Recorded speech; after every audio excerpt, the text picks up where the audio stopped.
একজন সাংবাদিক আছে না বুঝছেন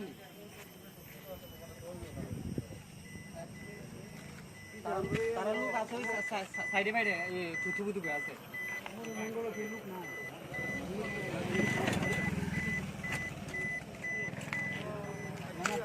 ক্যাম্পের ভিতরে আছে লাইনে ঢুকে না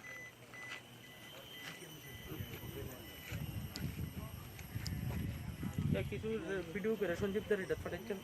পাঠাচ্ছি আমি